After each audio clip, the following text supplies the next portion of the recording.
Olá, bem-vindo, bem-vinda! Deus abençoe você, Deus abençoe sua casa, Deus abençoe toda a sua família. Que alegria tão grande poder entrar aí no seu santo e abençoado lar, em nome de toda a nossa equipe com o nosso programa Vida e Saúde. Programa que você sabe, sempre a união entre a ciência médica e a espiritualidade é aqui no Vida e Saúde. Que alegria poder também contar com o seu carinho, com a sua sintonia, com a sua audiência. Vai ligando para o seu vizinho, vai ligando para a sua vizinha, a gente sabe por quê? Porque já se encontra aqui nos estúdios do Vida e Saúde o Dr. Luiz Antônio Braganholo Júnior, ele que é médico pneumologista, que aceitou o nosso convite, está aqui para falar de uma realidade. Você sabe que já o outono chegou. O outono chegou e você já começou a perceber que a temperatura aos poucos começa a baixar. E com isso tem algumas doenças específicas aí dessa época do ano, rinite, sinusite, gripe, tosse. Você sabe a diferença de tudo isso? Então a gente vai aprender hoje aqui com o Dr.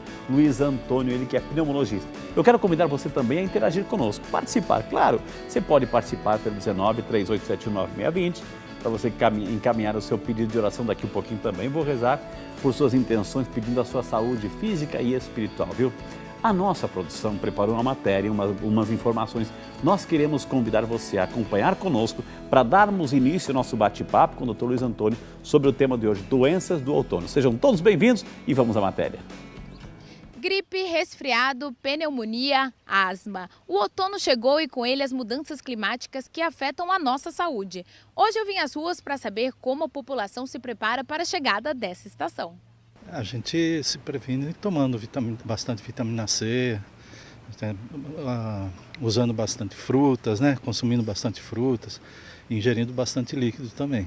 Então é a forma que eu tenho para me prevenir no outono contra as gripes e os resfriados. Previno tomando água, né? Bastante água, suco de limão, laranja, essas coisas assim. Aí eu me previno assim. E eu sou bem difícil pegar gripe. Fazer atividade aeróbia, e como eu tenho rinite alérgica, eu também, por recomendação médica, eu faço uso de alguns medicamentos que me ajudam nesse sentido. Muita diferença, tanto que eu não gosto do frio por isso, porque as vias aéreas ficam realmente muito complicadas. Eu acho assim, alimentação, hidratação, fazer exercício é muito bom, ao ar livre principalmente, né? Mas, eu acho assim, tem que ter uma alimentação saudável acima de tudo, né? Frutas, legumes. Se você tiver uma alimentação adequada e fizer um exercício que fortalece seu pulmão, trabalha, né, a respiração, coração, acho que é uma grande coisa. E não ficar em lugar, né? Quando é inverno, as pessoas às vezes ficam em um lugar muito fechado e tudo fechado, aí também é complicado, né?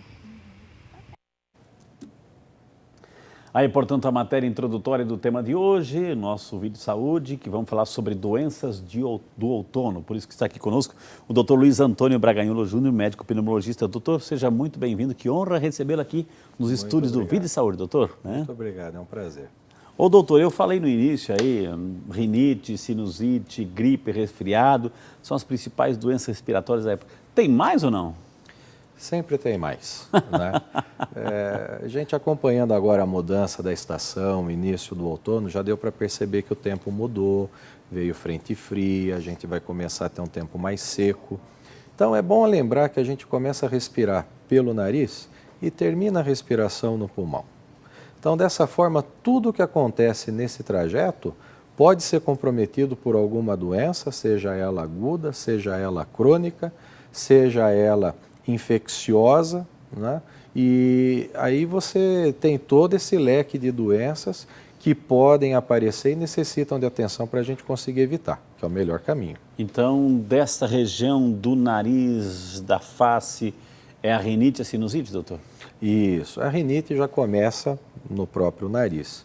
Quando a gente fala da sinusite, tem muita confusão entre a própria rinite também, mas a sinusite já é um quadro mais complicado que pode ter começado por uma rinite, pode ter evoluído de uma infecção por vírus que, em vez de ficar autolimitada, foi se prolongando, foi piorando, você tem um quadro infeccioso e aí você tem um quadro agudo, infeccioso, que mesmo quando tratado, ainda corre o risco de se tornar crônico.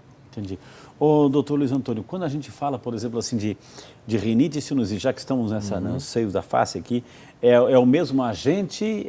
Um é bactéria, outro é vírus? Ou o mesmo agente que causa os dois, doutor? Bom, vamos começar a separar então pelas causas. Você pode ter as causas infecciosas. Dentre delas você tem os vírus e as bactérias. Os fungos também existem, mas são quadros mais raros e específicos. Mas você pode ter uma rinite, por exemplo, que é mais persistente, crônica, como a rinite alérgica, ou a rinite não alérgica, ou vasomotora. Então você tem essa diferenciação, tá? Agora, nesse sentido, assim, quais são os sintomas, assim, como é que eu diferencio de uma rinite e uma sinusite? Tem alguma coisa característica de cada uma delas, doutor? Geralmente sim. Na rinite você vai ter mais aquela situação de irritação do nariz, você pode ter um pouco de secreção, nariz entupido, aquela sensação que está sempre carregado.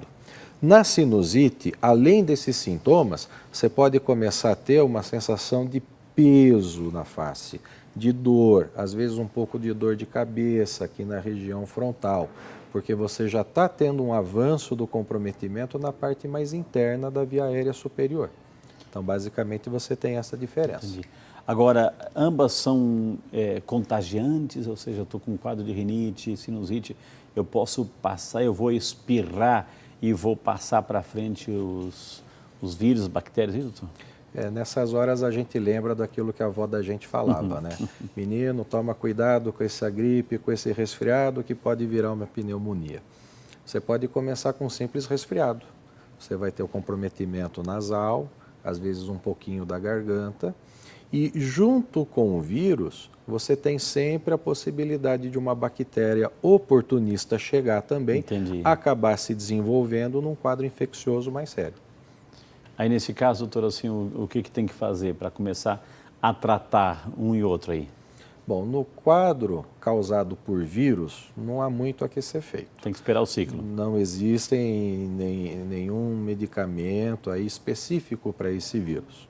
E mesmo se existisse, é complicado dizer que são efetivos, porque o vírus vai fazer um ciclo no seu organismo, ativando o seu sistema imunológico, você vai produzir os anticorpos que vão neutralizá-lo. E aí começa a melhorar, em torno de 4 a 7 dias. Mas nos quadros em que você evolui com uma infecção bacteriana, aí é indispensável o tratamento com antibióticos bem indicados. Agora, o doutor Luiz Antônio, o fato de termos assim uma sinusite, por exemplo, assim, isso pode levar a quadro de febre, um quadro febril, um quadro assim de onde a pessoa ela vai perdendo a sua energia, a sua força? Sim, uma sinusite infecciosa, primeiro vai dar febre, isso em todos os casos. Essa febre junto vem com aqueles sintomas de indisposição, perda de apetite, um mal-estar geral, às vezes aquela dor de cabeça que impede a pessoa de desenvolver as suas atividades diárias. Então é um quadro mais arrastado com esses sintomas associados, sim. Eu vou colocar mais 2 personagens aí, doutor, para a gente colocar nessa rinite e sinusite aí. Eu vou colocar, já falamos rinite e sinusite, e agora gripes e resfriados. É a mesma coisa, doutor? Uma leva para a outra, eu estou com resfriado, vou ter gripe, ou são agentes também de contágios diferentes? Tá. Quando a gente fala da gripe e do resfriado, estritamente estamos falando de doenças causadas por vírus. No caso de uma gripe, você tem o vírus influenza, que é o maior exemplo desse comprometimento. No caso do resfriado, você tem qualquer outro tipo de vírus respiratório. Você tem o rinovírus e um comprometimento diferente. No resfriado, o que predomina é aquela congestão nasal, é aquela sensação que aqui em cima, no seu rosto, no nariz, na garganta, você tem uma irritação, você tem secreção, você tem, às vezes, aquela sensação que está tudo entupido, congestionado. Mas a gripe, como doença respiratória, tem um comprometimento muito maior, que vai além da via aérea superior, comprometendo também o pulmão. E aí sim, uma gripe também pode ter como complicação o desenvolvimento de uma pneumonia bacteriana na sequência. agravando mais ainda o quadro. Entendi. Então, a diferença é basicamente essa. No resfriado, eu fico doente do pescoço para cima. Na gripe, eu tenho um comprometimento muito maior, com febre, indisposição, calafrios e muitas vezes comprometimento do pulmão. Uma das doenças respiratórias também, doutor, é a famosa bronquite, né? Sim. Ou seja, quando você falou que compromete o pulmão, já tem as doenças próprias do pulmão, doutor. Uma delas é a bronquite. Isso, é uma das mais comuns. E a bronquite, o termo por si só já traz uma grande confusão. Porque você pode ter a bronquite aguda, infecciosa, também causada por vírus. Muito comum em crianças. Aquela história da criança bem novinha que começa a ter um comprometimento de tosse, chiadinho no peito, falta de ar. Se for o primeiro evento, a gente chama de bronquiolite. É o termo. Mas esses vírus também podem causar uma bronquite aguda e causar o mesmo tipo de sintoma no adulto. Tosse, falta de ar, chiado no peito. Também pode ser causada por bactérias, e aí o tratamento também tem que ser direcionado com antibióticos. Mas existe também a bronquite crônica, e dentre delas, né, as mais importantes são a asma, que é uma doença genética crônica que já traz um comprometimento de base desse pulmão, e também as bronquites relacionadas ao uso do cigarro, até mesmo em ex-fumantes que podem gerar esse tipo de comprometimento mais prolongado. Qual o sintoma que a gente pode descrever, doutor, de uma bronquite e dentro dessa bronquite, o senhor acabou de falar, a asma? Bom, a asma já tem todo um histórico. Por ser uma doença genética e hereditária, muitas vezes ela tem a sua primeira manifestação na tenridade, já crianças com menos de 1 ano de idade. E esse histórico, ele vai se perpetuando ao longo da vida, agredindo o pulmão, comprometendo o desenvolvimento desse pulmão e trazendo essa criança num patamar de comprometimento grande, onde ela não consegue nem frequentar a escola corretamente. Tá? Então, esse histórico é muito importante quando você avalia um adulto, quando você avalia até mesmo um idoso. Na bronquite aguda, você tem um quadro diferente. O paciente não tem histórico de doença respiratória. Ele está doente a partir de determinado momento em que esses sintomas começam a incomodar. Então, isso é muito importante para você saber qual a tratativa que vai ser necessária na orientação para ele. Ô, doutor Luiz Antônio, por que elas surgem nesta época?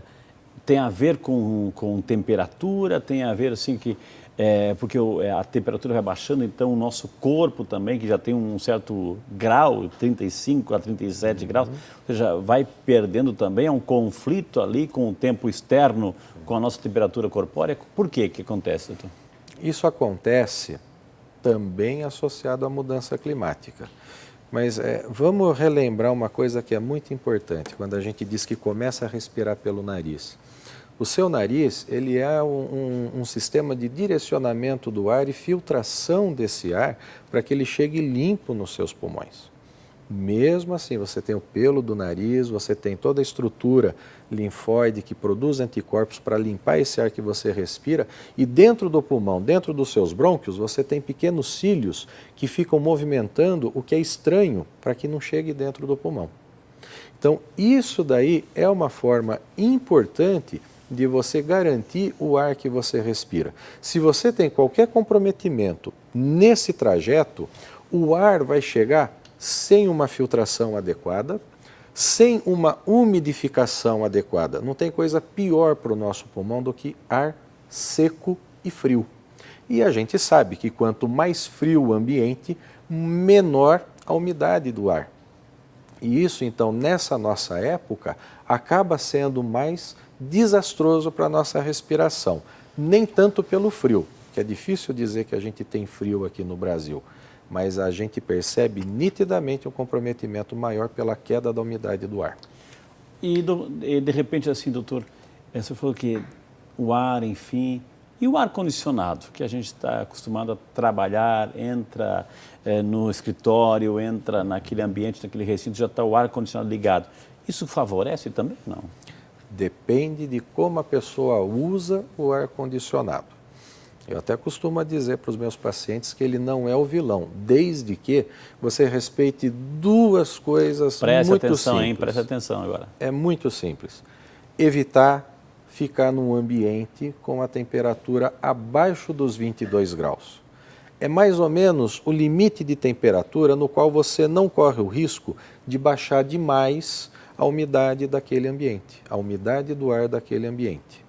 E uma outra coisa que é importantíssima, que muito pouco é feito, respeitar as orientações do fabricante do aparelho de ar-condicionado no que diz respeito à sua limpeza, troca de filtro e manutenção do aparelho.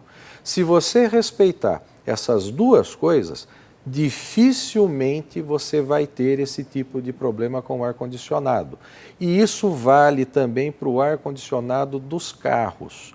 Não adianta você ter o aparelho e não dar a manutenção adequada, porque quando você troca o filtro do ar-condicionado do seu carro, é uma cultura enorme de fungo, bactéria, sujeira que tem ali, que fica em contato direto com você. Então é isso que tem que ser evitado. Tá vendo? Então, duas dicas. Nunca menos de 22. 22 graus. E limpar, sempre manter limpo o ar-condicionado, o filtro, enfim, porque você vai inalar aquilo lá. Falando em inalação, doutor, assim, tem muita gente que tem em casa, criança usa bastante, assim, esses inaladores ajudam, isso protege, fortalece o pulmão? Bom, se você for pensar em termos de umidificar, você ganha uma hidratação melhor bebendo água. Você não vai ganhar uma hidratação melhor só por fazer a inalação com soro fisiológico, que é muito difundido. E no final do ano passado, nós tivemos a publicação de um trabalho muito interessante, que foi um grupo de crianças acompanhada por um observador que era um pediatra, e que quando ficava resfriada, gripada ou tinha algum outro problema respiratório, era indicado que se fizesse a inalação com soro fisiológico. E o que esses trabalhos demonstraram é que fazer e não fazer dá na mesma, não tem um grande benefício. Também não vai causar prejuízo nenhum, mas isso serviu também para que a gente continue a ter uma orientação mais adequada para os nossos pacientes, porque às vezes isso é menos importante do que garantir hidratação à vontade para essas pessoas e uma alimentação também natural, balanceada e bem diversificada para você ter todos os nutrientes para fazer seus anticorpos.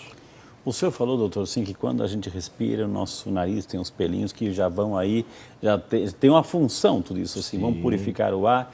Quando a gente coloca o ar lá para o pulmão também, tem aqueles pelinhos lá que vão... E a pessoa que fuma, está detonando isso, está prejudicando, doutor? Está prejudicando muito. Está prejudicando porque o contato direto com a fumaça causa um gatilho de inflamação no organismo inteiro, né? Mesmo se a pessoa diz que fuma, mas não traga, não resolve muita coisa, porque a absorção daquelas substâncias do cigarro já acontece pela mucosa da boca, pela língua, pela garganta e também pela mucosa do nariz. Então isso causa um efeito direto de irritação, inflamação e também um efeito indireto, produzindo substâncias que vão fazer essa inflamação perpetuar. Como consequência, você vai ter uma distorção total dos pelos do nariz, por exemplo, eles vão deixar de ser eficazes na filtragem do ar, e o mesmo vai acontecer nos cílios que estão dentro dos seus brônquios. Então a pessoa começa a ter maior inflamação, maior chance desses brônquios ficarem descontrolados e até fechando, uma produção maior de secreção, e aí você começa a ter uma gama de sintomas associadas a isso. Gente, quantas informações assim estamos aprendendo hoje sobre doenças do outono ou doenças respiratórias. Eu estou aproveitando e estou fazendo todas as minhas perguntas. Eu quero, no próximo bloco, ler a sua pergunta. Você tem alguma dúvida? Você tem alguma dúvida, tem alguma pergunta, tem algum questionamento, tem alguma história para contar, tem alguma situação dessa que o Dr. Luiz Antônio escreveu, então é a sua maneira também de interagir conosco. Lembrando que também estamos ao vivo pelas redes sociais, pelo Facebook. Então, mas assim, na minha cidade não pega, manda o link do Facebook lá para você também, a sua família, acompanhar o Vídeo Saúde, viu? A gente vai para o intervalo, a gente volta já só para você merece.